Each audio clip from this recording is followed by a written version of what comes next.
Hello students, Rao academy के YouTube channel में आपका स्वागत है। मेरा नाम है राहुल मिश्रा। जैसा कि आपको पता है कि हमने अपने पिछले 3 वीडियोस में हमने वैदिक लिटरेचर और कुछ हमने जो है दार्शनिक विचारों या फिलोसफिकल चीजों को हमने क्या किया है, आइडेंटिफाई करने का प्रयास किया है। आज हमारा one of the major topic जो है वो है हमारा षड दर्शन। हम उस पर क्या करेंगे, डिस्कस करेंगे। तो सबसे पहला जो प्रश्न हमारा उठता है कि आखिर जो दर्शन साहित्य है या दार्शनिक विचारधारा है उनकी हमें आवश्यकता क्यों पड़ रही है। क्योंकि आपको पता है कि इनिशियल वे में हमारे पास ऋग्वेद, सामवेद, यजुर्वेद, अथर्ववेद जैसे वेद मौजूद थे। देन उसके बाद हमने क्या किया, ब्राह्मण जो लिटरेचर से उनका कंपाइलेशन किया, आरण्यकों का कंपाइलेशन हुआ और फाइनली जो इनकी फिलोसफिकल थॉट थी वो उपनिषद के रूप में हमें देखने को मिली। पर जैसे जैसे चीजें बढ़ती गई, एक बार फिर से जो क्या हुआ कि ब्राह्मण लिटरेचर के अंदर जो ब्राह्मण आपके ग्रंथ है उन पर बेस्ड सोसाइटी फिर से क्या होने लगी, चलने लगी। अब हमें फिर से क्या हुआ, फिर से हमें फिलोसफिकल विचार की जरूरत पड़ी, जिसके लिए कुछ नए थॉट हमारे सामने देखने को मिले। तो थोड़ा सा हम इसको क्या कर लेते हैं, थोड़ा सा हम बैकग्राउंड इसका देख लेते हैं, उस पर फिर हम क्या करते हैं, डिस्कशन करते हैं। तो थोड़ा सा हम एक टाइम लाइन के थ्रू चीजें देख लेते हैं, कैसे चीजें डेवलप हो रही हैं, और उस पर उसके बाद क्या करते हैं, हम लोग डिस्कस करते हैं। ठीक, चलिए स्टार्ट करते हैं। देखिए, सबसे पहले जो हमारा है 1500 BC से लेके 1000 BC तक, और सेकेंड अपना है एक जो अपना ले रहे हैं वो हम ले रहे हैं, थोड़ा सा इसको आपको मार्क कर देते हैं। ठीक है, यहां तक हम लोग ले लेते हैं। चलिए, एंड देन इसके बाद हमारा है 500 BC। यहां पर आपको पता है कि यहां पर हमारा सिर्फ और सिर्फ क्या है, एक वेद है। यहां पर हमें सिर्फ और सिर्फ ऋग्वेद देखने को मिलता है। यहां पर हमें जो है, हमें 3 वेद, यजुर्वेदा, अथर्ववेदा, प्लस हमें मिलते हैं देखने को ब्राह्मण लिटरेचर्स, प्लस है आरण्यका, और यहां पर लास्ट में हमें जो देखने को मिल रहे हैं, लास्ट में हमें देखने को मिल रहे हैं उपनिषद। उपनिषद हमें लास्ट में जो है वो देखने को मिल रहे हैं। ठीक है, तो इस तरह से जो हमारे यहाँ कुछ डेवलप हो रहे हैं। साथ ही साथ यहाँ पर आपको पता है कि इस दौरान तक कुछ जो है तो ऑर्थोडॉक्स जो ग्रुप तैयार हो गए थे। जैसे अगर हम बात करें इसी दौरान जो है, तो इस दौरान कुछ जो हमें देखने को मिलते हैं, तो यहाँ पर हमें इस टाइम पे जो है तो बुद्धिस्ट, इसके अलावा जैनिज्म जैसे नई फिलोसफियां भी हमें यहाँ पर डेवलप होती हुई देखने को मिल रही है। ठीक है, तो यहाँ इस तरह से जो सिनेरियो है वो चल रहा है। यहाँ पर जो बेसिकली इनका जो फोकस था, जो यहाँ तक का वैदिक लिटरेचर्स वगैरह का फोकस था, ये वैदिक रिचुअल्स पर क्या करते थे, फोकस करते थे। और इनका जो बेस था मेनली वो कर्म मार्ग। ये बेस था कि अगर आपको मोक्ष चाहिए तो आपको कर्म मार्ग की ये क्या कर रहे हैं, बात कर रहे हैं कि नहीं। अगर आपको क्या करना है, अगर आपको मोक्ष प्राप्त करनी है, स्पिरिचुअल लिबरेशन प्राप्त करनी है, तो उसके लिए आपको क्या करना पड़ेगा, कर्म मार्ग अपनाना पड़ेगा। और यहाँ कर्म का जो मतलब था वो वैदिक रिचुअल्स को परफॉर्म करना था या सैक्रिफाइसेस करना था। ठीक, सैक्रिफाइसेस करना था, बेसिकली जो यज्ञ करने की क्या की गई थी, बात की गई थी। अगर आपको मोक्ष प्राप्त करना है तो आपको कर्म जो है यज्ञ करना अनिवार्य है। ठीक, जो उपनिषदी थॉट थी, तो उपनिषदी थॉट में यहां पर कुछ हमें क्या हुआ, चेंजेस देखने को मिली। और इसमें कहा गया कि हमें जो है मोक्ष प्राप्त करने के लिए हमें किसी भी प्रकार के कर्म करने की आवश्यकता नहीं है। हमें क्या होना चाहिए, ज्ञान होना चाहिए। ज्ञान मार्ग की बात करते हैं, यानी जो आपके वैदिक लिटरेचर्स में लिखी हुई फिलोसफीज हैं, जो उसमें ज्ञानवादी चीजें, उनकी क्या कर रहे हैं, ये बात कर रहे हैं। बट आगे फिर से क्या हुआ, चीजें फिर से थोड़ी सी क्या हुई, क्योंकि इस टाइम तक आते आते बुद्ध और जो जैनिज्म थे, ये दर्शन थोड़ा सा ज्यादा पॉपुलर होने लगे। तो इनको काउंटर करने के लिए, और जो थोड़ा सा हमारे यहाँ पर जो कुछ प्रॉब्लम्स थी, जो हमारी फिलोसफीज में कुछ प्रॉब्लम देखने को मिले, जो इस तरह के जो ब्राह्मण लिटरेचर्स वगैरह थे, यहां पर जो कुछ प्रॉब्लम हमें देखने को मिल रही थी, इनको दार्शनिक थॉट्स के माध्यम से क्या किया गया, काउंटर करने का प्रयास किया गया। तो यहां पर क्या हुआ, इस दौरान तक आते आते जो है षड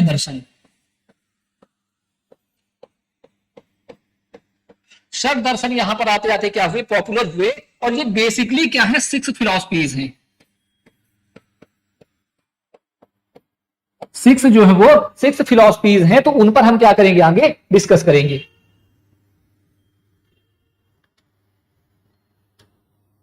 ठीक, जैसे देखिए, षड दर्शन यह भारतीय दर्शन के 6 शास्त्रीय विचारों को संदर्भित करता है, जिन्होंने प्राचीन और मध्यकालीन भारत के बौद्धिक व आध्यात्मिक परिदृश्य को आकार देने में महत्वपूर्ण भूमिका निभाई। यानी जो हमारी क्या है, जो हमारी थॉट है, जो हमारी फिलॉसफी है, जो एंशियंट टाइम से लेके मिडवल टाइम तक जो हमें फिलॉसफी देखने को मिलेगी, उसका बेस क्या है? ये हमारे षट दर्शन ही है। ठीक है, क्योंकि जैसे कि आपको मैंने बताया था, अगर हम यहां पर देखें, अगर हम थोड़ा सा यहां देखने का प्रयास करें, तो जैसे क्या है कि जो अगर कहें कि किसी भी व्यक्ति के जीवन, या हम अगर पुरुषार्थ करें या गोल ऑफ लाइफ की बात करें, तो गोल ऑफ जो लाइफ है वो हमें 4 गोल ऑफ लाइफ देखने को मिलते हैं, जीवन के 4 उद्देश्य देखने को मिलते हैं। सबसे पहला हमारा धर्म, फिर उसके बाद है अर्थ, फिर उसके बाद है काम, और लास्ट में है हमारा मोक्ष। 4 हमारे पास क्या है यहां पर थॉट प्रोसेस देखने को मिलती है। तो यहां पर जो हमारा है, हमारा जो जो दार्शनिक वाला क्षेत्र है, तो यहां पर है कि मोक्ष कैसे प्राप्त की जाए, जो मोक्ष प्राप्त करने के साधन क्या हो, हम मोक्ष कैसे प्राप्त करें, इस पर हमें क्या करना है? विचार करना है। तो कहा गया कि जो मोक्ष या साल्वेशन है, साल्वेशन अगर हमें प्राप्त करना है, मींस अगर हम कहें कि स्पिरिचुअल जो लिबरेशन है, जो स्पिरिचुअल लिबरेशन है, अगर हमें प्राप्त करना है, स्पिरिचुअल लिबरेशन प्राप्त करना है, या हमें आध्यात्मिक मुक्ति प्राप्त करनी है, तो आध्यात्मिक मुक्त प्राप्त करने के क्या हमारे पास हो सकते हैं? अगर आध्यात्मिक मुक्ति हमें चाहना है, तो उसके पाथ कौन कौन से हो सकते हैं, हमारे पास कौन कौन से मार्ग हो सकते हैं? तो जैसे कि हमने आपको बताया था कि इसके हमें क्या है, 2 मार्ग अभी तक देखने को मिल रहे हैं। फर्स्ट है कर्म, हम क्या करें? कर्म करें या रिचुअल्स परफॉर्म करें, और दूसरा हमारे पास ज्ञान।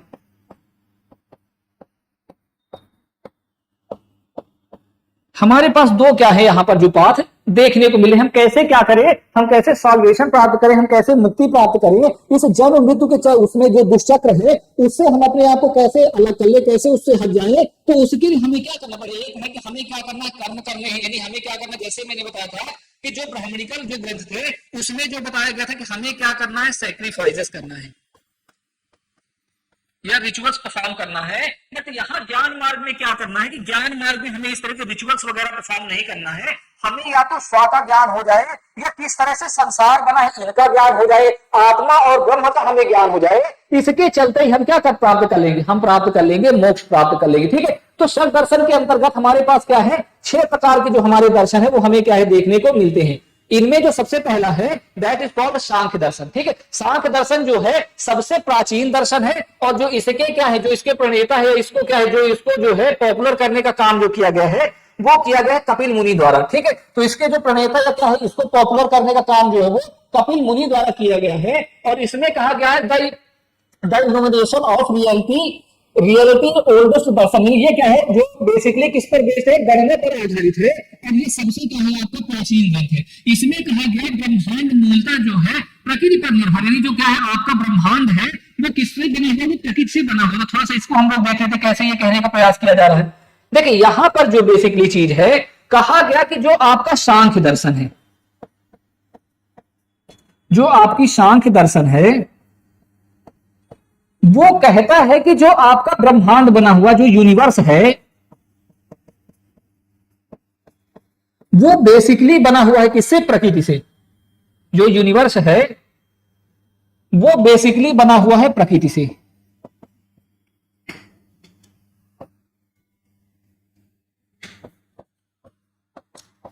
बेसिकली प्रकृति से बना हुआ है, और प्रकृति में क्या है? कुछ तत्व मौजूद है जिनकी संख्या क्या है? 24। यानी कहा गया कि जो प्रकृति में मौजूद 24 तत्व हैं, उनसे मिलकर ही क्या हुआ है? इस ब्रह्मांड का जो है वो निर्माण हो रहा है। बट आगे क्या किया गया? 4th जो आपका है 4th सेंचुरी एडी के आसपास जो है, 4th सेंचुरी एडी के आसपास जो 4th सेंचुरी एडी के आसपास जो है, वहां पर क्या किया गया? वहां पर जो है एक और आपके क्या जोड़ दिया गया? एक और थॉट आपकी जोड़ दी गई। एडी के आसपास यहां पर आपकी एक और थॉट जोड़ दी गई, जो क्या हो गया? 24 + 1 हो गया, और वो 1 है पुरुष या ब्रह्म। पहले सांख्य दर्शन में ब्रह्म को एक्सेप्ट नहीं किया जाता था, बट 4th सेंचुरी के आसपास यहां पर पुरुष या ब्रह्म को जोड़ दिया गया, जिससे इनकी संख्या क्या हो गई? 25 हो गई। तो कहा गया कि जो पूरा यूनिवर्स बना हुआ है वो क्या है, वो पूरी तरह से प्राकृतिक तत्वों पर निर्भर है, जिनकी संख्या क्या है, 24 है। अगर हमें क्या हो जाए, अगर हमें जो ये 24 तत्व हैं या जो 20 प्रकृति जो है, अगर हमें इसका क्या हो जाए, ज्ञान प्राप्त हो जाए, अगर हमें इसका ज्ञान प्राप्त हो जाए या नॉलेज प्राप्त हो जाए, तो हमें क्या प्राप्त हो सकता है, मोक्ष प्राप्त हो सकता है। हम क्या कर सकते हैं, मोक्ष अचीव कर सकते हैं। तो ये 24 तत्व कौन से हैं, 24 तत्व में आपकी बुद्धि है, आपका विवेक है, ठीक है, आपकी थॉट है, ये सारी चीजें क्या है आपकी यहां पर जो है वो शामिल है। ठीक है, तो यहां पर सांख्य दर्शन का कहने का मतलब है ये संख्याओं की गणना पर बेस्ड है, और कहा गया कि जो ब्रह्मांड है वो क्या है, प्रकृति से बना हुआ है, और प्रकृति में क्या है, प्रकृति का मतलब जो है ये 24+1 क्या है, उसमें तत्व है। और अगर हम उन्हीं 24+1 तत्वों का अगर हमें ज्ञान प्राप्त हो जाए तो हम इजिली क्या कर सकते हैं, मोक्ष प्राप्त कर सकते हैं। ठीक है, तो ये एक क्या था, जो कपिल मुनि का दर्शन या क्या है, जो सांख्य दर्शन है। फिर उसके बाद जो हमारा सेकेंड है, जो हमारा सेकेंड दर्शन है, दैट इज, जो सेकेंड दर्शन है दैट इज योग दर्शन। ठीक है, योग दर्शन जो है, तो योग दर्शन क्या है, योग दर्शन बेसिकली जो बेस्ड है, योग दर्शन कहता है कि यहां पर जो है सांख्य, यहां पर जो है सांख्य प्लस गॉड। ठीक, यहां पर कहा गया कि अगर सांख्य में जो है, क्योंकि आपको पता है कि सांख्य दर्शन में इनिशियल लेवल पर गॉड या क्या है, आत्मा को यहां पर एक्सेप्ट नहीं किया गया था, बट यहां पर कहा गया कि अगर सांख्य के साथ हम क्या कर दे, आत्मा या गॉड को हम क्या कर दे, ऐड कर दे, तो उससे हमारा कौन सा दर्शन तैयार होगा, उससे हमारा तैयार होगा योग दर्शन। तो ये क्या कहना चाह रहे हैं, देखिए ये कह रहे हैं कि सांख्य दर्शन में जो है इनिशियल लेवल पर जो 24 क्या है, जो 24 तत्व है, जो 24 एलिमेंट्स वगैरह हैं, वो तो बिल्कुल सही है। तो प्रश्न उठता है कि हमें इनका ज्ञान कैसे हो, अगर हमें क्या करना है, जैसे अगर प्रकृति में मौजूद जो है 24 तत्व है, उनका हमें कैसे ज्ञान हो, हम उनका कैसे नॉलेज प्राप्त करें, तो उसके लिए हमें क्या करना पड़ेगा, उसके लिए हमें जो है, उसके लिए हमें जो है मेडिटेशन करना पड़ेगा, हमें मेडिटेशन करना पड़ेगा, हमें ध्यान केंद्रण करना पड़ेगा। और इसमें उन्होंने बताया कि मेडिटेशन में हमें क्या करना पड़ेगा, मेडिटेशन में हमें जो है, मेडिटेशन के रूप में हमें क्या करना पड़ेगा, हमें योगा करना पड़ेगा, योग करना पड़ेगा। और यहां पर बताया गया योग में हमें क्या करना पड़ेगा, हमें आसन करना पड़ेगा और हमें प्राणायाम करना पड़ेगा। कहने का मतलब जैसे आपको पता है कि योग किस तरह से किया जाता है, तो कहा गया कि हमें क्या करना, मेडिटेशन करना है, हमें शारीरिक एवं बौद्धिक रूप से हमें क्या करना है, हमें अपने आप को जो है केंद्रित करना है। तो उसके लिए हमें क्या करना पड़ेगा, हमें मेडिटेशन करना पड़ेगा, हमें ध्यान केंद्रण करना पड़ेगा, जिससे हमें इन 24 जो तत्व हैं उनका हमें क्या प्राप्त हो पाए, नॉलेज प्राप्त हो पाए। तो यानी कहा गया कि अगर हमें क्या करना, 24 तत्वों का नॉलेज प्राप्त करना है, तो उसके लिए हमें क्या करना पड़ेगा, मेडिटेशन करना पड़ेगा। और मेडिटेशन करके हम ध्यान केंद्रित करेंगे और उसके माध्यम से हम क्या कर सकते हैं, मोक्ष प्राप्त कर सकते हैं। तो यहां पर भी कहा गया कि मोक्ष। ठीक, उसके बाद जो हमारा तीसरा दर्शन है, जो हमारा तीसरा दर्शन है वो है हमारा न्याय दर्शन। जो न्याय दर्शन है, न्याय दर्शन जो है बेसिकली जो गौतम ऋषि द्वारा जो क्या किया गया है, पॉपुलर किया गया है, और इस पर बेसिकली बोला गया कि हमें क्या करना है, जो वैध ज्ञान हो या नॉलेज हो या और तर्क पर आधारित हमें क्या करना चाहिए, ज्ञान प्राप्ति के माध्यम से हम क्या कर सकते हैं, मोक्ष प्राप्त कर सकते हैं। ये कहीं ना कहीं बेसिकली जो अगर आप देखें तो जो ये वाला दर्शन है, ये बहुत ज्यादा आपको क्लोज देखने को मिलेगा उपनिषद की। उपनिषद के बहुत ज्यादा आपको क्या देखने को मिलेगा, क्लोज देखने को मिलेगा कि हमें क्या करना है, अगर हमें मोक्ष प्राप्त करना है तो हमें क्या है कि जो ज्ञान अर्जित करना है, ज्ञानों में भी क्या करना, बेसिकली हमें एक तो हमारा वैध ज्ञान होना चाहिए, यानी सही ज्ञान होना चाहिए, और साथ ही साथ वो ज्ञान कैसा होना चाहिए, तर्क की पृष्ठभूमि पर क्या होना चाहिए, सही होना चाहिए। कि अगर कोई भी चीज, जैसे आपने उपनिषद में देखा था कि अगर कोई भी वैदिक फिलॉसफी या कुछ भी चीज है, तो अगर वो तार्किक रूप से सही है तब तो वो क्या है, एक्सेप्ट होगी, बट अगर वो तार्किक रूप से सही नहीं है तो वो एक्सेप्ट नहीं होगी। सेम यहां पर न्याय दर्शन में भी यही देखा गया कि अगर कोई भी नॉलेज है, कोई भी ज्ञान है, अगर वो तार्किक लेवल पर सही है और अगर तार्किक ज्ञान प्राप्त हो गया, तो तार्किक ज्ञान के माध्यम से हम क्या कर सकते हैं, हम मोक्ष की प्राप्ति कर सकते हैं। अगर हमें सही चीज, सभी चीजों क्या हो, तार्किक ज्ञान हो जाए, आत्मा परमात्मा कैसे क्या चीजें, अगर ये तार्किक रूप से सही हो जाए, तार्किक रूप से इनका एक कंक्लूजन ड्रॉ कर पाए, तो उसके अकॉर्डिंग क्या कर सकते हैं हम यहाँ पर जो है मोक्ष प्राप्त कर सकते हैं।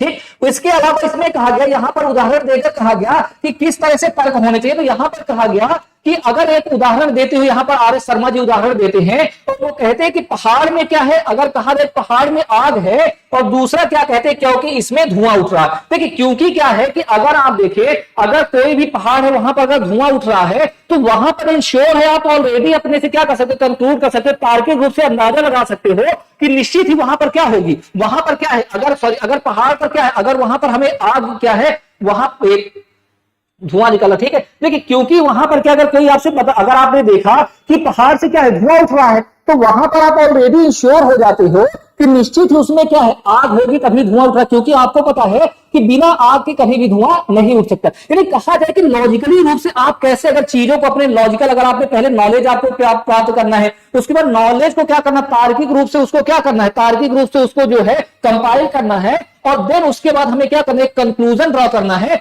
अनुमान भी लगाना कहीं ना कहीं क्या है, यहां तार्किक ज्ञान का क्या होता है, भाग होता है। तो कहा गया कि हमें क्या करना, अगर हमें सॉल्वेशन प्राप्त करना है, तो हमें क्या होना चाहिए, हमें तार्किक ज्ञान के माध्यम से हम क्या कर सकते हैं, सॉल्वेशन प्राप्त कर सकते हैं। तो इस तरह क्या है, हमारा जो तीसरा दर्शन है वो क्या है, न्याय दर्शन है। देन उसके बाद हमारा जो चौथा दर्शन यहां पर है, चौथा दर्शन जो हमारा है दैट इज वैशेषिक दर्शन जो है, चौथा हमारा दर्शक है वैशेषिक दर्शन। और ये बेसिकली जो है ऋषि कनाद द्वारा जो है, जो आपके ऋषि कनाद हैं उनके द्वारा क्या किया गया है, इसको जो है पॉपुलराइज किया गया, पॉपुलर किया गया है। ये बेसिकली जो क्या बात करता है, ये कहता है जिस तरह सांख्य दर्शन है, ये भी कुछ उससे क्या है, मिलता जुलता है। इसमें कहा गया कि जो आपकी क्या है, जो ब्रह्मांड है, जो यूनिवर्स है, जो यूनिवर्स है, वो यूनिवर्स क्या है, बेसिकली क्या किया गया है, जो आपका यूनिवर्स है वो बेसिकली किससे बना हुआ है, वो बेसिकली बना हुआ है एटम्स से बना हुआ है,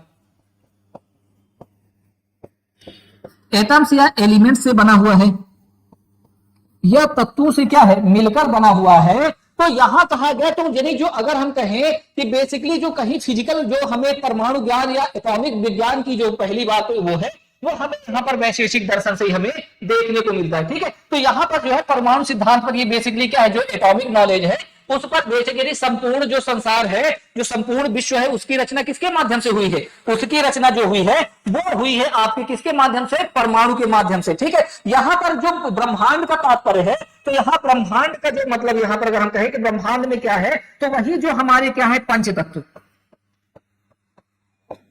जो पंच तत्व हैं, जो पंच तत्व है उनसे मिलकर क्या हुआ, ब्रह्मांड बना हुआ है। और पंच तत्व कौन से हैं, सबसे पहला हमारा फायर, उसके बाद हमारा एयर, वाटर, अर्थ। ठीक है, इसके अलावा जो हमारा है स्काई, इनसे मिलकर क्या है ब्रह्मांड बना हुआ है। और ये पंच तत्व जो है इनका निर्माण किससे हुआ है, एटम से हुआ है। यानी एटम मिलकर ही क्या बनाएंगे, इन पंच तत्वों का निर्माण करेंगे। और अगर हमें इन पंच तत्वों का क्या है, हमें इन एलिमेंट्स का या इन एटम्स का क्या हो जाए, ज्ञान हो जाए, तो हम क्या प्राप्त कर पाएंगे, हम मोक्ष प्राप्त कर पाएंगे। ठीक है, उसके बाद जो अगला हमारा दर्शन है,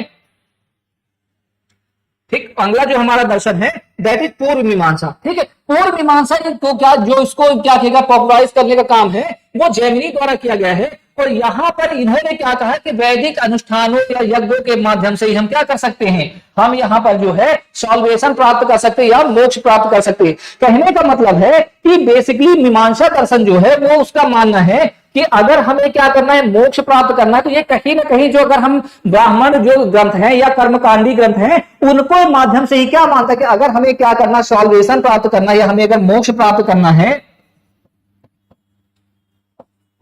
अगर हमें मोक्ष प्राप्त करना है तो मोक्ष प्राप्त करने के लिए हमें क्या चुनना पड़ेगा, हमें कर्म मार्ग चुनना पड़ेगा।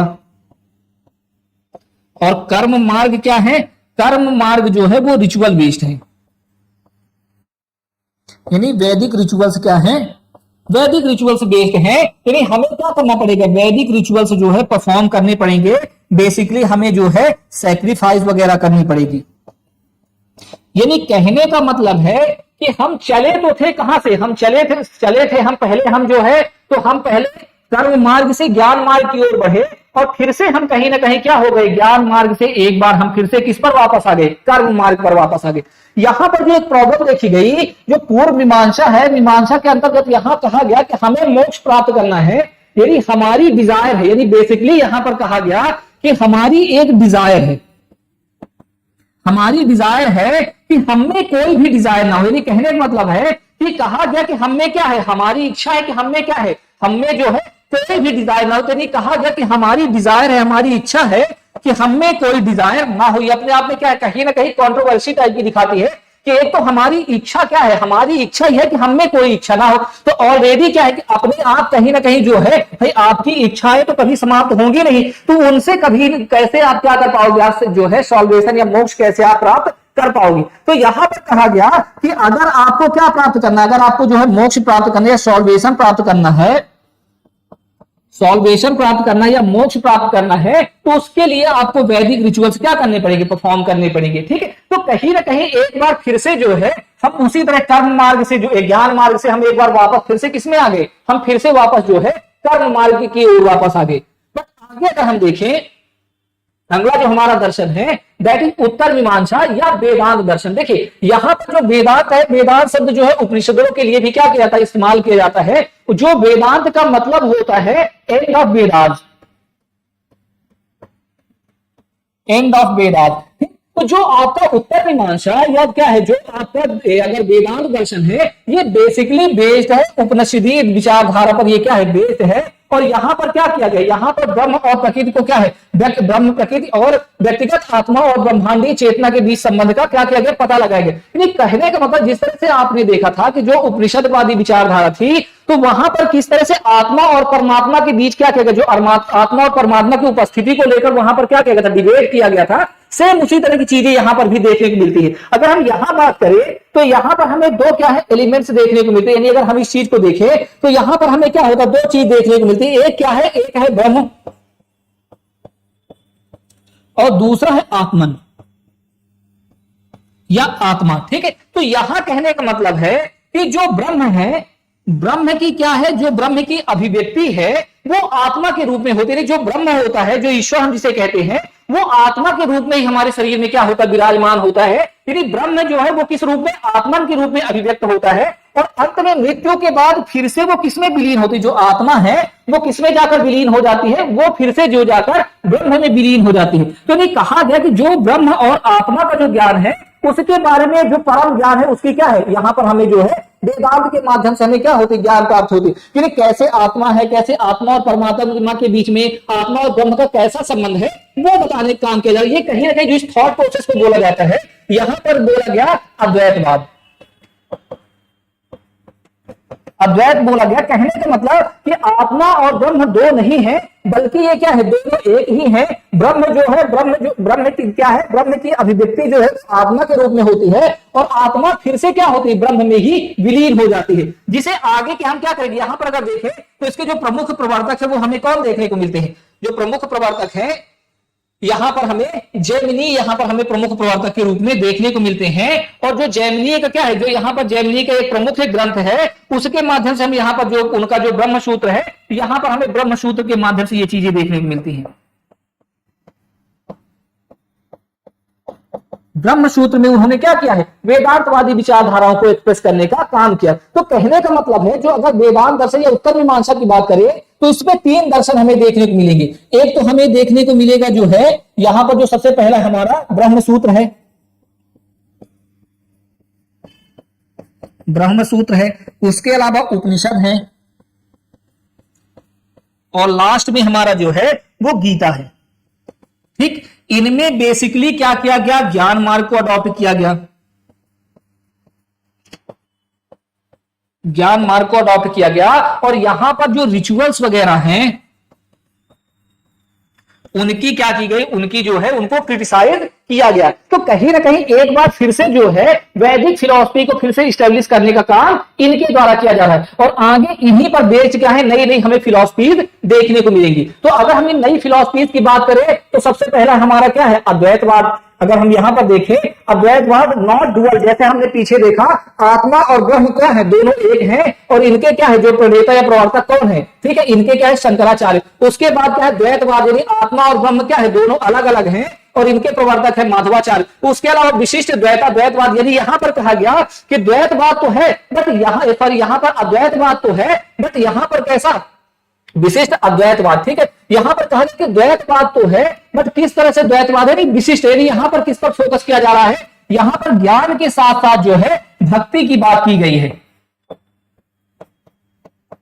ठीक है, भक्ति की बात की गई है। इसके अलावा बात करें द्वैतवाद निम्बक का है, शुद्ध द्वैतवाद जो है वल्लभाचार्य का है और अचिंत भेदा जो है चैतन्य का। कहीं ना कहीं जो आगे आने वाले समय में जो फिलॉसफीज डेवलप हो रही है वो फिलॉसफीज कहीं ना कहीं जो शरद दर्शन से है उसी से हमें क्या है आगे बढ़ती हुई दिखाई देती। इसके अलावा अगर हम मिडल एज में बात करें 14वीं 15वीं शताब्दी के आसपास, तो हमें सूरदास देखने को मिलेंगे, तुलसीदास देखने को मिलेंगे, मीराबाई देखने को मिलेंगी और नई नई भक्तिवादी विचारधाराएं भी हमें आगे बढ़ती हुई देखने को मिलेगी, ठीक है। तो इस तरह से क्या है कि जो आपका दर्शन वाला सेगमेंट है वो कंप्लीट होता है। उसके बाद आपका एक इंपॉर्टेंट टॉपिक है बोधिसत्व। बोधिसत्व क्या होते हैं, देखिए जो बोधिसत्व है वो बेसिकली बौद्ध दर्शन से क्या है वो संबंध रखता है, बौद्ध दर्शन से क्या है संबंधित है। जो बोधिसत्व है वो बौद्ध आपके क्या है बौद्ध जो परंपरा उससे संबंध रखता है और बौद्ध परंपरा में भी अगर हम बात करें तो बौद्ध परंपरा के अंतर्गत ही जो आपका जो है जो आपका महायाना शाखा से इसका क्या है संबंध रहता है, ठीक है। बेसिकली इसके कहने का जो ऑब्जेक्ट है यहां पर थोड़ा सा कहीं ना कहीं कहा गया कि अगर आपको मोक्ष प्राप्त करना, जैसे अगर हम देखें बौद्धिक विचारधारा के अंतर्गत, तो अगर हमने ब्राह्मणी विचारधारा के अंतर्गत शरद दर्शन में देख लिया, उसी तरह अगर हम बौद्ध परंपरा के अकॉर्डिंग देखें तो कहा गया कि अगर आपको मोक्ष प्राप्त करना है तो आपको क्या करना पड़ेगा, कुछ आपको चीजें करनी पड़ेगी, ठीक है। यानी कहा गया कि अगर देखें कि अगर आपको क्या करना मोक्ष प्राप्त करना तो आपको अपने अंदर की जो तृष्णाएं हैं, जो अपने अंदर की इच्छाएं हैं, डिजायर हैं, उनको क्या करना पड़ेगा, समाप्त करना पड़ेगा, ठीक है। तो यहां पर कहा गया कि बेसिकली जो है तो यहां पर क्योंकि कुछ आपको आचरण दिए गए थे, आपको बेसिकली जो है अष्टांगिक मार्ग बताए गए थे, तो इस तरह की सारी चीजें आपको परफॉर्म की जाती थी, तभी आपको क्या करना होगा मोक्ष प्राप्त होगा। बट आगे के समय में थोड़ा सा इसको क्या बना दिया गया, लिबरल बना दिया गया और यहां पर बोला गया कि यहां पर क्या है जो महायान शाखा के अंतर्गत यहां पर बोधिसत्व की क्या की गई, संकल्पना रखी गई और बोला गया कि बोधिसत्व क्या है, कुछ ऐसे लोग होते हैं जो ऑलरेडी क्या है मोक्ष के मार्ग पर क्या है पहुंचने ही वाले, मोक्ष वो प्राप्त करने की राह पे हैं और ऑलमोस्ट वो क्या कर लेंगे, कुछ ही समय मोक्ष प्राप्त कर लेंगे, बट वो फाइनली तब तक मोक्ष प्राप्त नहीं करेंगे जब तक जो और लोग हैं, जो और भी लोग मोक्ष प्राप्त करना चाहते हैं, अगर वो लोग जब तक मोक्ष प्राप्त नहीं करेंगे तब तक वो स्वयं जो है मोक्ष प्राप्त नहीं करेंगे। यानी कहने का मतलब है बेसिकली ये क्या है, ये डायरेक्शन में बिल्कुल बढ़ रहे हैं और ये कहीं ना कहीं जो है बोधिसत्व प्राप्त करनी है, मोक्ष प्राप्त करने की पूरी क्या है, पूरी तरह से जो है रास्ते पर है। नहीं ये क्या है, ये ऑलमोस्ट मोक्ष प्राप्त करने ही वाले हैं, बट ये तब तक मोक्ष नहीं प्राप्त करेंगे जब तक अंतिम व्यक्ति जो मोक्ष प्राप्त करना चाहता है, जब तक उनको मोक्ष प्राप्त नहीं करा देंगे तब तक ये मोक्ष प्राप्त नहीं करेंगे। तो इस तरह से यहां पर हमें कुछ बोधिसत्व देखने को मिलते हैं, जिनमें सबसे पहले है अवलोकितेश्वरा या पद्मपाणि जो है, ठीक है। इन्हें क्या कहा गया है, इन्हें जो है बुद्ध की करुणा का प्रतीक माना गया है। बेसिकली जो है ये इनको जो है it is the Bodhisattva of compassion, यानी ये क्या है बुद्ध की करुणा का प्रतीक माना गया है। और इनके संदर्भ में अगर हम बात करें तो अजंता की जो गुफाएं हैं, जो अजंता की केव है, उसमें इनका क्या किया गया है, इनका चित्रांकन किया गया है। अगर हम बात करें जो पद्मपाणि है, इस रूप में हमें क्या है यहाँ पर पद्मपाणि का जो चित्र है वो हमें बेसिकली जो देखने को मिलता है, ठीक। इनके हाथ में क्या है, एक लोटस है, एक कमल है और इनकी अगर हम आकृति थोड़ा सा देखने का प्रयास करें तो ये थोड़ा सा फीमेल बीटी जैसे हमें क्या है देखने को मिल रही है, ठीक है। जो फीमेल बीटी उनके जैसे हमें क्या है यहाँ पर थोड़ा सा चित्र देखने को मिला, ठीक है। तो यहाँ कहा गया बेसिकली जो इनको दिखाया जा रहा है, तो इनको क्या किया जा रहा है, एक महिला बीटी के रूप में इनको क्या किया जा रहा है, दर्शाया जा रहा है। इनके हाथ में क्या है, कमल है और इनको क्या है, कई बार जो बेसिकली बोलते हैं तो सभी की प्रार्थना सुनने और पुकार सुनने में सक्षम है और इन्हें जो है आवश्यक सहायता प्रदान करते हैं। बेसिकली इनके बारे में कहा जाता है कि ये बहुत ही क्या है, बहुत ही निर्मल क्या है बोधिसत्व हैं और बहुत ही पोलाइट है। लोग अगर इनसे इच्छा करते हैं कि हमें क्या करना है, हमें मोक्ष प्राप्त करना है, तो ये जरूर उनकी क्या करते, सहयोग करते। और इनका जो पेंटिंग है, इनकी जो फेमस पेंटिंग है, तो इनकी फेमस पेंटिंग की अगर हम बात करें तो फेमस पेंटिंग हमें जो है वो अजंता केव में हमें देखने को मिलती है। अजंता केव जो है आपके जो औरंगाबाद, महाराष्ट्र के औरंगाबाद में स्थित है, उसमें आपके 29 केव्स हैं। उन 29 केव में क्या किया गया है, यहां पर जो है हमें पद्म पाणी का हमें चित्र यहाँ पर क्या होता है, हमें देखने को मिलता है। इसके अलावा अगर हम बात करें, इसके अलावा अगर दूसरे हम बोधिसत्व की बात करें, तो दूसरे जो बोधिसत्व हैं वो दूसरे बोधिसत्व हमारे हैं मैत्रेय। इन्हें क्या कहा गया है, इन्हें भविष्य का बोधिसत्व कहा गया है, पॉइंट टू बी नोटेड। इन्हें इन वो बोधिसत्व जो है, जो मैत्रेय हैं, इनका अभी जन्म नहीं हुआ है, ये भविष्य में क्या है, जन्म लेने वाले जो है बोधिसत्व माने गए हैं। ठीक है, इन्हें क्या है, ये ऐसा माना जाता है कि मैत्रेय कभी भी बुद्ध नहीं है, और मुसीबत क्या है, और तुषिता स्वर्ग। ठीक, तुषिता स्वर्ग में क्या करते हैं, रहते हैं जो बुद्ध, जो बौद्ध ब्रह्मांड विज्ञान के क्षेत्रों में एक। ठीक, जैसे हमारे यहाँ स्वर्ग की कल्पना की गई है, उसी तरह यहाँ पर बौद्ध धर्म में भी तुषिता क्या की गई है, जैसे इंद्रलोक वगैरह होता, उसी तरह क्या किया गया, बौद्ध जो परंपरा है, तो बौद्ध परंपरा में तुषिता स्वर्ग की क्या की गई, यहाँ पर संकल्पना की गई है कि यहाँ पर जो मैत्रेय हैं, ये क्या है, भविष्य के बुद्ध हैं, अभी उन्होंने जन्म नहीं लिया, और इनका जो निवास स्थान वो कहां पर है, तुषिता हेवन में वो क्या करते हैं, निवास करते हैं। ठीक, यहाँ पर जो है इनका अगर हम बात करें तो हंसते हुए क्या जो बुद्ध हैं, वो इनके क्या है, प्रमुख पेंटिंग स्कल्पचर जो है वो माने जा सकते हैं। यहाँ पर अगर देखें तो मैत्रेय का जो ये क्या है, जो लाफिंग बुद्धा है, जो बहुत ज्यादा कहां पर पॉपुलर है, चाइना में। ठीक, जो चाइना में बहुत ज्यादा पॉपुलर है, तो जो आपके लाफिंग बुद्धा वो किससे रिलेटेड है, वो मैत्रेय से रिलेटेड है। ठीक है, इसके बाद अगर आगे हम देखें, अगर अगले देखें तो दैट इज मंजूश्री। ठीक, जो मंजूश्री है ये क्या है, यहां पर अगर बात करें तो ये बुद्ध के ज्ञान के प्रतीक है। ठीक है, ये क्या है, बुद्ध के जो है ये बेसिकली ज्ञान से रिलेटेड, जो विस्डम से रिलेटेड क्या है, बोधिसत्व है। हमने कंपैशन से रिलेटेड बोधिसत्व पद्म पाणी को हमने देखा, और यहाँ पर जो ज्ञान के प्रतीक कौन है, मंजूश्री है। और यहाँ पर क्या कहा गया, बेसिकली जो है चीनी बौद्ध धर्म में मंजूश्री को 4 महान बोधिसत्वों में से एक के रूप में क्या किया गया, सम्मानित किया गया। बेसिकली कहा गया कि जो 4 प्रमुख बोधिसत्व हैं, उनमें से एक कौन बोधिसत्व बेसिकली क्या है, वो मंजूश्री है। ठीक है, और ये यहाँ पर हम अगर देखें कि बहुत शांत भाव में हमें जो यहाँ पर बोधिसत्व देखने को मिलते, तो ये कौन है, हमारे मंजूश्री है। ठीक है, ये बेसिकली किसके हैं, विस्डम, यानी बुद्ध के किसके, बोधिसत्व किसके प्रतीक है, विस्डम के, ज्ञान के प्रतीक है। ठीक है, यहां पर अगर बात करें तो मंजूश्री का चित्र भी क्या है, अगर हम बात करें कि अजंता केव में यहां पर क्या की गई है, इनकी भी क्या है, पेंटिंग है, पेंटिंग हमें देखने को मिलती है। ठीक है, इसके बाद अगर हम आगे बात करें, अगले जो हमारे बोधिसत्व कौन है, अगर अगले बोधिसत्व की बात करें तो दैट इज वज्रपाणी। ठीक है, जो वज्रपाणी है, जैसे कि नाम से ही स्पष्ट है, वज्रपाणी का मतलब क्या है, वज्रधारी बोधिसत्व है। ये क्या करते, वियर करते, ये जो है ये थंडर बोल्ट या क्या है, जो वज्र है वो क्या करते, धारण करते। और अगर वो चीज धारण करते वो किसका प्रतीक माने जाएंगे, वो बुद्ध की पावर का प्रतीक माने जाएंगे। जैसे आपने देखा पद्म पाणी जो है बुद्ध की कंपैशन या करुणा के प्रतीक है। इसके पहले अगर हम बात करें तो जो मंजूश्री है वो बुद्ध के ज्ञान के प्रतीक है, और वज्रपाणी जो है वो बुद्ध की क्या है, शक्ति का प्रतीक है। और जो शक्तिशाली लोग होते हैं वो हमारी क्या करेंगे, हमारी रक्षा करेंगे या सुरक्षा करेंगे। यानी कहा गया कि जो लोग हैं, जो लोग निर्वाण प्राप्त करना चाहते हैं, उनकी सुरक्षा के लिए कौन है, वज्रपाणी है। और इनके क्या किया गया, इनको जो है दाहिने हाथ में क्या धारण करते हुए दिखाया गया है, इन्हें जो वज्र धारण किए हुए दिखाया गया है। ठीक है, और ये बेसिकली जो है, ठीक, ये यानी बेसिकली क्या है, सुरक्षा के क्या है, देवता माने जाते हैं। ठीक है, तो इस तरह से क्या है, ये ध्यान, इनको कई बार क्या कहा जाता है, ध्यानी बुद्धा भी कहा जाता है। और इनकी भी पेंटिंग जो है, तो अजंता केव में इनकी भी पेंटिंग है। अजंता केव में जो है वो वज्रपाणी की भी पेंटिंग हमें यहाँ पर देखने को मिलती है। ये देखिए इनके हाथ में जो है यहाँ पर वज्र हमें देखने को मिल रहा है। ठीक है, और ये थोड़ा सा क्या है, ध्यान की मुद्रा में है। आगे अगर देखें, अगर आगे देखते हैं तो अगले हमारे जो बोधिसत्व हैं वो समंत भद्र, जो क्या है, अगले हमारे जो बोधिसत्व हैं दैट इज समंत भद्र। ठीक है, अभ्यास और ध्यान के बोधिसत्व है। ठीक है, ये कौन से है, ये अभ्यास और ध्यान के क्या है, बोधिसत्व है। ठीक, बेसिकली क्या है, जो समलम भद्र है, मंजूश्री और क्या है, बुद्ध जो है वो मिलकर क्या करते हैं, बौद्ध धर्म में शाक्य मुनि की क्या है, त्रिमूर्ति या ट्रिनिटी की क्या करते हैं, संकल्पना करते हैं। ठीक है, तो यहाँ पर कौन है, समलम जो है और क्या है, मंजूश्री है। और इसके अलावा क्या है, जो बुद्धा है वो तीनों मिलकर क्या करते हैं, शाक्य मुनि ट्रिनिटी का क्या करते हैं, निर्माण करते हैं। ठीक है, इसके बाद अगर आगे देखें हम,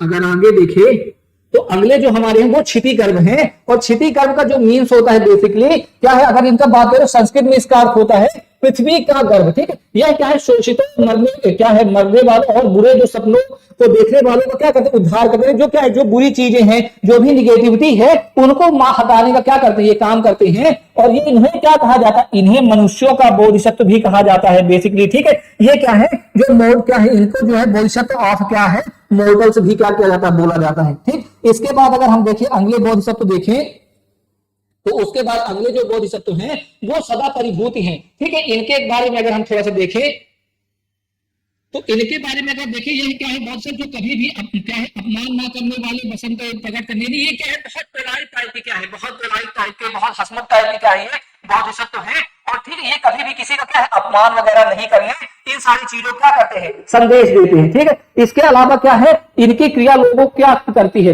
बेकारपन और कम आत्मसम्मान को की भावनाओं को दूर करती है। इनके क्या है, आत्मसम्मान जो है बढ़ाने का काम इनके द्वारा क्या किया जाता है, किया जाता है, ठीक है। इसके बाद अगर हम देखें आकाश गर्भ है, इन्हें क्या कहा जाता है, क्षिति गर्भ के जुड़वा रूप में भी जाना जाता है। जो क्षिति गर्भ है उनके जुड़वा बोधिसत्व के रूप में इन्हें क्या किया जाता है, जाना जाता है, ठीक है। और इन्हें क्या है, आकाश गर्भ का नाम, आकाश गर्भ का जो अर्थ है, आकाश गर्भ का अर्थ क्या है, असीम आंतरिक खजाने के रूप में भी यहां पर जाना जाता है, ठीक है। तो इस तरह से जो हमारा क्या है, हमारी एक बौद्धिक फिलॉसफी, जो एक नई तरह की फिलॉसफी महायान संप्रदाय के अंतर्गत जो डेवलप हुई थी, उसे हमने क्या कर लिया, देख लिया। इसके बाद हमारा लास्ट क्या है, जो अंतिम हमारा टॉपिक है, दैट इज तीर्थांकरा, ठीक है। जैसे हमने देखा था कि बोधिसत्व में क्या, जो बौद्ध धर्म में क्या है, बोधिसत्व की परंपरा है, कुछ उसी से मिलती जुलती यहां पर हम बात करें तीर्थांकर की, हमें यहां पर परंपरा देखने को मिलती है, ठीक है। तीर्थांकर जो है बेसिकली जैन धर्म से रिलेटेड है, और इनकी संख्या क्या बताई गई, जैन धर्म में 24 के आसपास हमें जैन की क्या है, हमें जैन तीर्थांकरों का नंबर देखने को मिलता है। इन्हें कहा गया